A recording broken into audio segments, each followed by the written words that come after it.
Hey guys, Marsinger here, bringing you another Dragon Ball Z Dokkan battle video. And so we just got the announcement in the news this morning, or this evening, I guess, depending on where you are in the US. Obviously, kind of what we all knew was going to be coming, and that is that the STR Android 17 and Hellfighter 17 that fuse into Super 17 are officially the next release on Global. So we all knew this was coming, right? Global has followed this trend for the last couple of years now, where the first Dokkan Fest that JP gets after their anniversary is the last Dokkan Fest that Global gets before the anniversary. So Super 17 came out just after the end of the anniversary on JP, so we basically knew that he was going to be in this time slot. So people haven't really been talking about him much since his release, apart from, you know, memeing on him when he first came out, because unfortunately he's got a very wonky design. So those of you who know, I'm a big fan of Super 17. I don't know why they keep massacring my boy like this. LR Super 17 had such a weird wonky design. I mean, AGL Super 17, my goat, still the top tier, the upper echelon of the 120 leads with his Easy A, still viable in some content now. But for some reason after that, they just decided that he wasn't allowed to get great units ever again. But the thing is, whilst this unit is wonky and can be annoying to use sometimes, he's not bad. Like, I know when he first came out, he was in, like, I think he was in Truth's, like, top 10 for the tier lists. But he did drop out of there fairly quickly, right? Whereas units like Raditz was, like, never in the top 10. So he can be good if everything goes your way and he performs the way, he's supposed to. It can just be very, very difficult. So he is a joined forces and target Goku leader, with his extra 30% being for androids. So a lot of the target Goku characters are androids, so you can make a pretty good 200% team out of him. He infinitely stacks attack and raises defense. I should say they, right, because it starts off as the 217s. Does immense damage. They get extra ki and then some stats at the start of the turn. They get 1 ki extra, as well as 70% attack and defense when all allies in the same turn are extreme, which is pretty much how you're going to be running the team anyway. So the fact that they're getting 3 ki at the start of the turn is pretty useful. Then they get extra attack and defense when performing a super. They get an additional attack that has a medium chance to become a super built in, so 30%. They launch an additional super attack for 4 turns from the start of the turn when there is a super class enemy, so that's guaranteed. And then they get a chance to crit and chance to dodge 17% within the same turn with each attack performed. Now, it's each attack and not each super, so if you're fighting a super class enemy, they'll do their normal attack.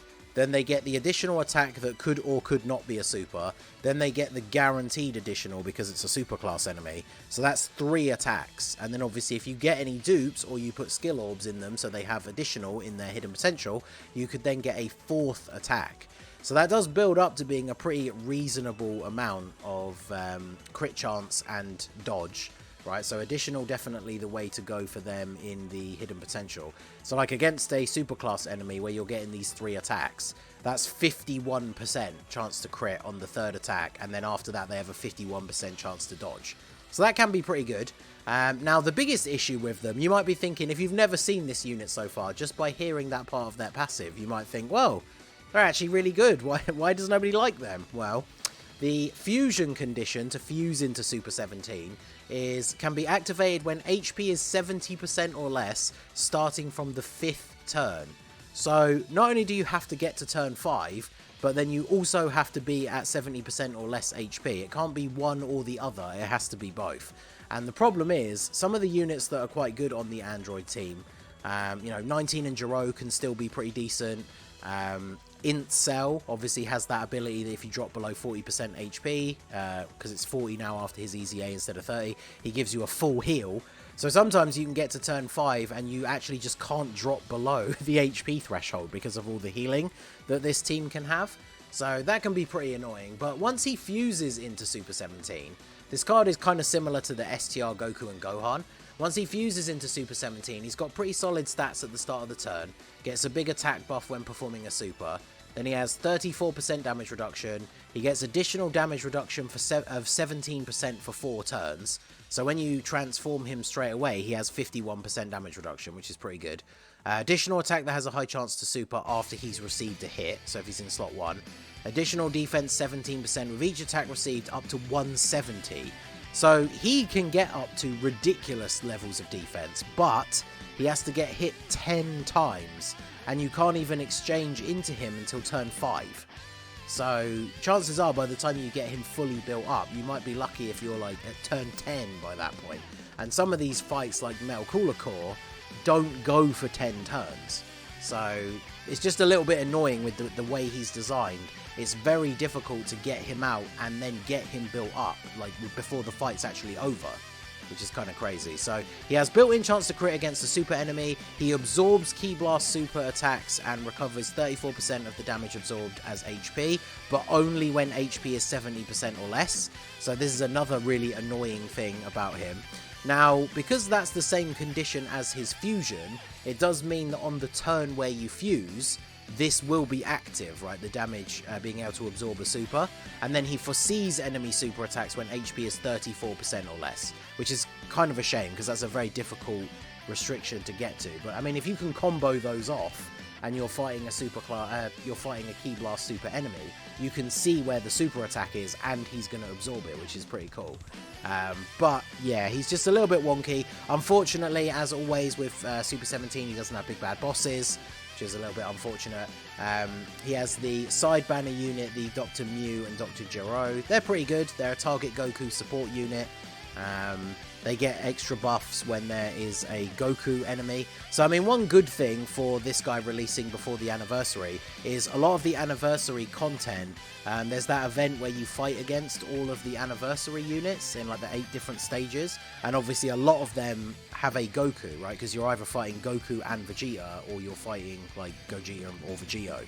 So they can be pretty good for that.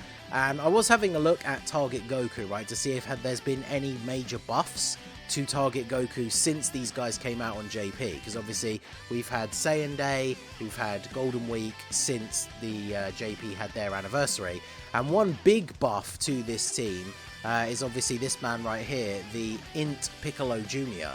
So whilst he's not going to get the full 200% leader skill, because you know he's not an android, he's going to be on that team for the 170. And he is obviously very good. Now, he doesn't link very well with them either, but remember that like he's a target Goku unit, so Gero and Mew will be giving him a ton of this support. So he could be decent on this team, even though you largely are going to want to run androids, but you want to run a full extreme, right? So these guys get their full passive. So the Piccolo Jr. is a decent buff for this team. The banner's not the craziest. I'll do a separate video, like as I usually do, right, the night before the banner comes out, with Summon or Skip going into a bit of the details. It is the first return of Pan.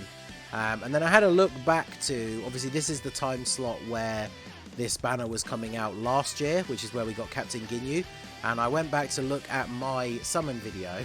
Great pause screen there. But you can see this banner in this time slot last year had discounted summons as well as tickets. So that could be quite interesting, but obviously I feel like this banner is going to be a massive skip for a lot of people. So let me know what you guys think down below of the STR Android 17 and Hellfighter 17. It is kind of funny that like JP just got the teaser for Turles, and I think at the time this video goes up, the details might get released not long after this, or if for some reason the Turles ones might even be out already, depending on the scheduling of this video. But it's kind of funny because that release is super hype, and people are really hoping that he's going to be a big extreme like buff. Whereas this guy came out, and once we saw what he did, the excitement for him kind of deflated quite quickly. So let me know what you guys think down below in the comment section. I do think this is going to be a massive skip for a lot of people, but we'll go through that when I do my summon or skip video, because this is, you know, the second to last banner coming out right before the anniversary.